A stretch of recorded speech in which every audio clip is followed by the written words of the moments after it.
furaha waliokuwa nao wananchi mimi mwenyewe naitamani. Sijui unanielewa. Usione nakuja hapo na perform na maumivu kwenye moyo. Na perform tu kwa sababu naangalia vitu viwili. Naangalia riziki, naangalia watoto wangu walikuwa ende shule, naangalia unaelewa sijui. Lakini ukija kwenye mapenzi, naumia hapo, usione naimba tu. Na mwingine angegoma leo kuja kuimba hapa kwa sababu yeye ni Simba. Kwa nini nimekubali kuja kuimba? Kwa sababu nimeona thamani ya upendo wao, namna gani wamesupport muziki wangu. Kwa hiki ni kitu cha shukrani, mbali na kuwa ni biashara, lakini mimi kwangu ni sehemu ya kutoa shukrani kwa wananchi kwamba nimeona support yenu na washukuru, endeleeni kusupport muziki wangu.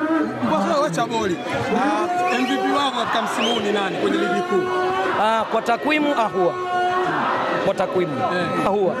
Kwa kelele atapewa Pacome. Kelele kwa maana gani? Hivyo umeelewa, kwa takwimu Ahua. Kama tukiamua tulete mbanga tutampa mwanetu Pacome. Kwa hiyo una maana na Ahmed Ally kwamba tuzo zote msimu huu zinaenda